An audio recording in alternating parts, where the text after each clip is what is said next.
Tiga relief burung Garuda atau Garudea dengan posisi menggendong naga, memanggul kendi berisi air suci kahyangan, dan memanggul sang ibu menjadi ciri khas candi yang terbuat dari batu andesit dan berdiri di tengah-tengah pemukiman warga yang padat di pinggiran kota Malang. Keberadaan candi ini dikaitkan dengan raja kedua dari Singosari, Raja Anusapati, Ken Dedes, wanita yang dalam ramalan menurunkan raja-raja Jawa, Ken Arok, pendiri Kerajaan Singosari, dan kutukan keris Empu Gandring. Lalu, siapakah Raja Anusapati? Dan mengapa ada Reef Garudea di candi ini? Dan mengapa candi ini dibangun? Mari ikuti dalam jelajah Candi Jawa Timur kali ini bersama saya, Irfan Traveler.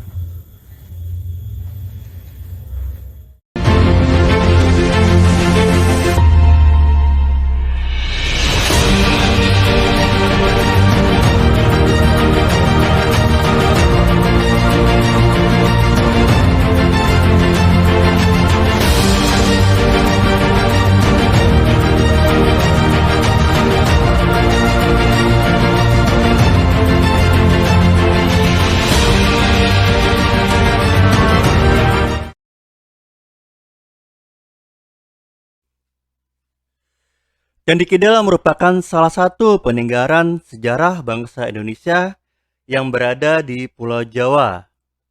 Candi Kidal masuk ke dalam bagian dari Provinsi Jawa Timur. Candi ini berada di keluar dari kota Malang, sekitar 20 km ke arah timur dari kota Malang, dan masuk ke dalam bagian dari Kabupaten Malang, tepatnya yaitu di Kecamatan Tumpang, dan di sebuah desa yang bernama Desa Rejo Kidal. Sehingga selain disebut sebagai Candi Anusapati untuk menghormati Raja Anusapati yang didharmakan di candi ini juga disebut sebagai Candi Kidal.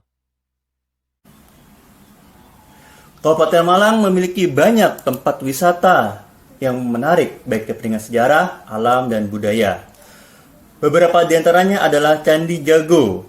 Candi Jago adalah candi yang dibangun untuk Raja keempat Singosari yang bernama Srijaya Wisnuwardana dan berjarak sekitar 7,5 km dari Candi Kidal.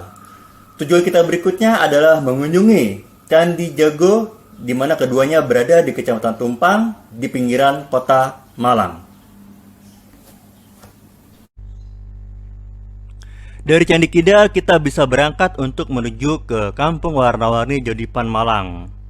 Dari Candi Kidal jaraknya menuju ke Kampung Warna-Warni Jodipan Malang adalah sekitar 11 km. Dan untuk Kampung Warna-Warni Jodipan Malang sendiri sudah kita upload di video sebelumnya dengan judul Pesona Kampung Warna-Warni Jodipan di tanggal 29 Januari 2022 di channel ini, yaitu Irfan Traveler. Dari Candi Kidal kita juga bisa menuju ke Museum Angkut yang berada di Kota Batu, Malang. Untuk jarak kita berangkat dari Candi Kidal untuk ke Museum Angkut jaraknya adalah sekitar 37 km. Dan di sana di Museum Angkut kita juga bisa melihat aneka jenis alat transportasi baik dari darat, udara yang menjadi koleksi Museum Angkut. Dan untuk Museum Angkut sendiri akan kita upload di video kita berikutnya dan tentunya di channel ini, Irfan Traveler. Kota Malang juga dikenal memiliki banyak kuliner-kuliner khas yang ada di sana. Satunya ada Toko Oyen Malang. Dan bila kita menuju Toko Oyen Malang yang ada di pusat kota Malang, maka jaraknya adalah 13 km dari Candi Kidal. Candi Kidal memiliki 3 bagian, yaitu kaki candi, badan candi, serta atap candi. Kaki candi adalah bagian paling bawah dari Candi Kidal. Kemudian badan candi adalah bagian yang ada di tengah-tengah, di mana terdapat pintu masuk. Dan atap candi adalah bagian paling atas dari Candi Kidal. Candi Kidal menghadap ke arah barat, di mana di sini kita bisa melihat sebuah pintu masuk dan tangga naik. Dan di bawah, di atas pintu masuk ini kita bisa lihat ukiran Kalamakara. Candi ini memiliki satu buah pintu masuk dengan tangga naik di sisi kiri dan kanan tangga candi. Bila kita perhatikan, maka di bagian paling bawah ada dua buah patung kepala naga dengan posisi mulut yang terbuka.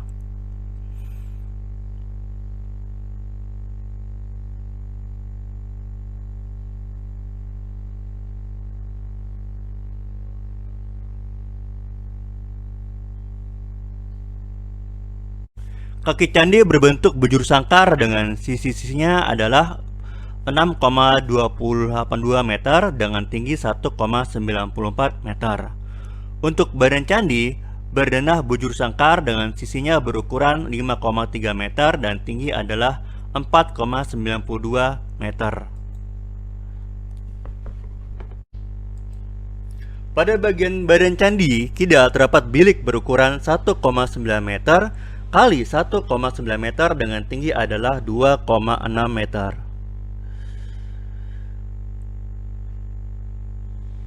Dinding candi memiliki relung-relung atau ruangan kosong yang berada di bagian luar candi. Dan relung ini memiliki atap Meru atau gunung. Dan kita ketahui bahwa Meru atau gunung adalah simbolisasi tempat suci, tempat kediaman para dewa dan dewi di Kahyangan. Dahulu di dalam relung ini terdapat patung atau arca di dalamnya. Antara badan dan atap candi terdapat relief kala. Relief kala relief yang menggambarkan kepala raksasa dengan mata yang melotot dan gigi bertaring yang merupakan khas candi Jawa Timuran. Relief kala adalah relief yang dipercaya sebagai penolak dari segala mara bahaya. Dan mengenai relief kala ini sudah kita ceritakan di episode sebelumnya, yaitu jelajah Candi Jawa Timur di bagian Candi Bajang Ratu. Seperti candi-candi pada umumnya, maka Candi Kidal juga memiliki atap yang berbentuk Meru, di mana bentuk atap Meru adalah bentuk yang dari semakin ke atas akan semakin mengerucut. Dan dipercaya bentuk Meru adalah bentuk gunung. Dan kita ketahui bahwa dalam kepercayaan agama Hindu, maka Meru atau gunung adalah tempat suci, tempat kediaman para dewa dan dewi.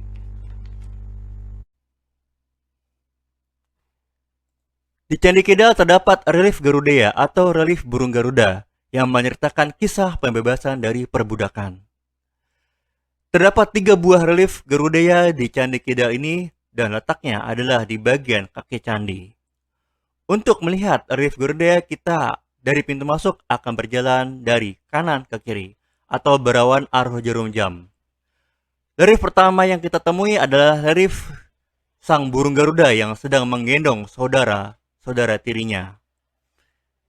Relief kedua menceritakan sang burung Garuda yang sedang mengangkat kendi berisi air suci dari Kahyangan. Sedang relief terakhir menceritakan pembebasan di mana sang burung Garuda berhasil membebaskan sang ibunya dari perbudakan.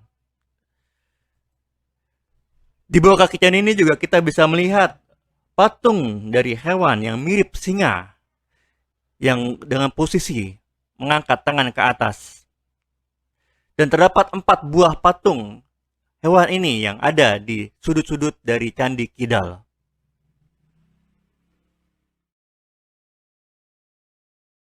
Candi Anusapati atau Candi Kidal ditemukan oleh Sir Thomas Stamford Raffles yang merupakan Gubernur Jenderal Inggris di Pulau Jawa saat itu. Kemudian di masa pemerintahan Belanda dilakukanlah usaha pembersihan dan juga usaha untuk ekskavasi lebih lanjut dan dilanjutkan oleh pemerintah Republik Indonesia. Candi Anusapati atau Candi Kidal ini dapat kita temukan dalam kitab Nagara Kertagama. Dan ini berkaitan erat dengan keberadaan raja kedua dari Kerajaan Singosari yang bernama Raja Anusapati. Kitab Nagara Kertagama yang ditulis oleh Apu Prapanca yang merupakan pejabat tinggi Kerajaan Majapahit yang kemudian mengundurkan diri dan menjadi pertapa sekitar tahun 1345 Masehi, yaitu di masa kejayaan Kerajaan Majapahit di bawah pemerintahan Raja Hayam Wuruk bersama patihnya yaitu Patih Gajah Mada. Dan juga Kitab Pararaton yang ditulis menjelang akhir atau setelah keruntuhan Kerajaan Majapahit. Namun untuk Kitab Pararaton sampai saat ini belum diketahui siapakah penulis dari kitab ini. Dalam Kitab Nagara Kertagama tertulis, Batara Anusapati menjadi raja selama pemerintahannya tanah Jawa kokoh sentosa. Tahun Caka Persian Gunung Sambu atau tahun 1170. Saka dalam pandangan Masehi adalah tahun 1248 Masehi. Dia berpulang ke Siwa Budaloka. Cahaya dia diwujudkan arca Siwa Gemilang di Candi Kidal. Kitab Naga Kertagama Pupuh 41 bait 1 oleh Slamet Mulyono.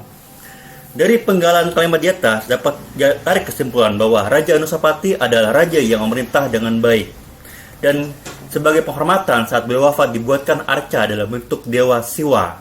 Candi Kidal mulai dibangun di tahun 1248 Masehi dan selesai 12 tahun kemudian atau tahun 1240 Masehi.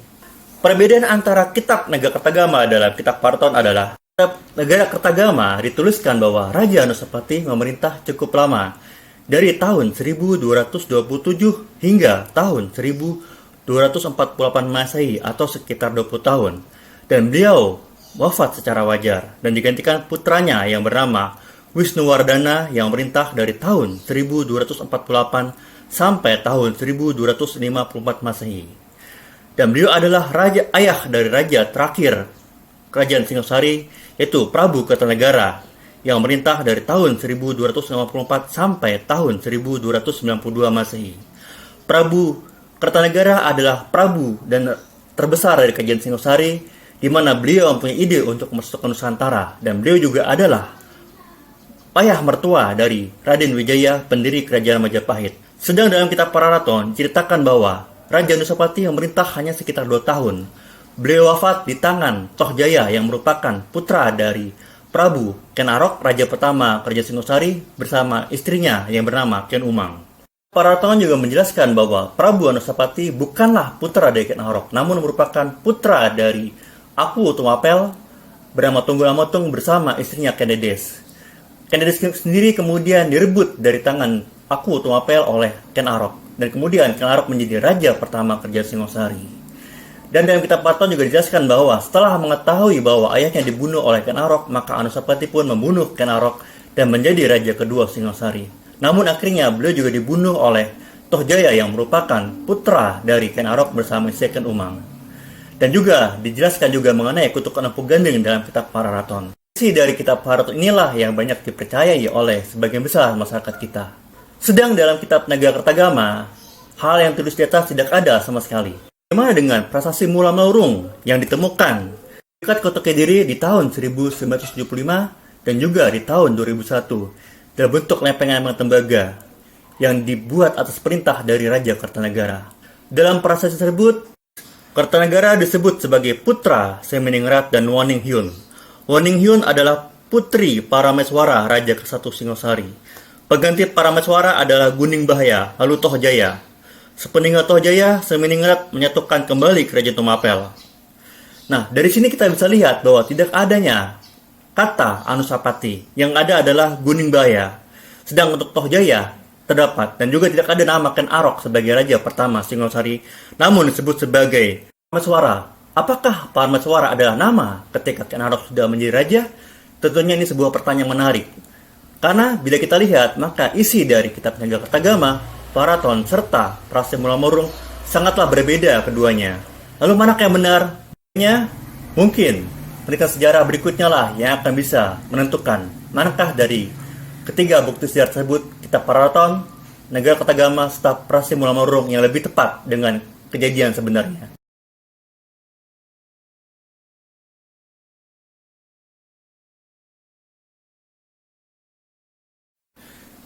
Kisah Garudaya. Di bagian kaki candi Kidal terdapat 3 relief yang menggambarkan cerita Garudaya atau Garuda. Cerita ini sangat dikenal pada berkembang pesatnya agama Hindu aliran Wisnawa atau aliran Wisnu, terutama pada periode Kerajaan Kahuripan dan Kediri, hingga Raja Erlangga yang merupakan Raja Kahuripan setelah meninggal diwujudkan sebagai Dewa Wisnu pada Candi Belah dan Jolotundo. Ke Museum Trowulan di Mojokerto, Provinsi Jawa Timur, kita akan bisa melihat patung burung Garuda, di mana sang raja Kahuripan yaitu Prabu Erlangga menunggangi Garuda sebagai tunggangannya dalam bentuk Dewa Wisnu. Cerita Garudaya bermula di sebuah pertapaan. Saat itu, seorang resi bernama Resi Kaspaya memiliki 2 istri bernama Dewi Kadru dan Dewi Winata. Kedua dewi ini sebenarnya adalah saudara kandung, namun keduanya saling bersaing untuk mendapatkan perhatian sang suami. Meski sudah menikah begitu lama, keduanya belum memiliki keturunan, dan keduanya pun berdoa kepada Dewata. Pada akhirnya, Dewata pun datang kepada Dewi Kadru dan Dewi Nata. Masing-masing diberikan sebuah telur. Dari telur yang diberikan kepada Dewi Kadru, menetaslah anak-anak naga, sedangkan dari telur yang diberikan kepada Dewi Nata, menetaslah anak burung Garuda. Dewi tersebut pun merawat putra-putranya dengan sangat baik.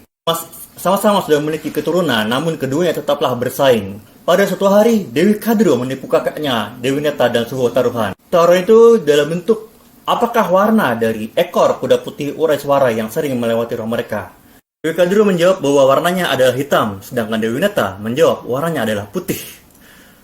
Namun saat kuda tersebut muncul, maka Dewi Kadru memerintahkan agar ketiga putranya yang berbentuk naga untuk menyemprot ekor kuda putih Uraiswara, sehingga ekor yang awalnya berwarna putih menjadi hitam, sehingga Dewi Nata pun kalah taruhan.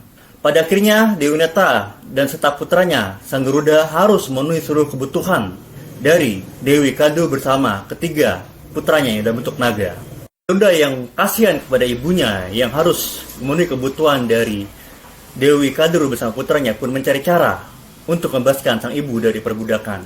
Dan akhirnya ketahui bahwa hal itu bisa dilaksanakan bila Sang Garuda bisa mendapatkan air suci dari Tirta Amerta atau air kehidupan yang tersimpan di Kahyangan dan dijaga oleh para dewa-dewa. Sang Garuda menuju Kahyangan untuk mengambil air Tirta Amerta. Setiba di Kahyangan, maka Sang Garuda pun bertempur dengan para dewa, dan akhirnya Sang Garuda pun dikalahkan oleh Dewa Wisnu.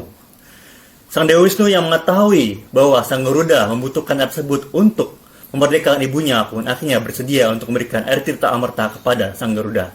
Dan ini adalah bagian dari relief kedua dari yang ada di Candi Kidal saat Sang Garuda menggendong air Tirta Amerta di kepalanya.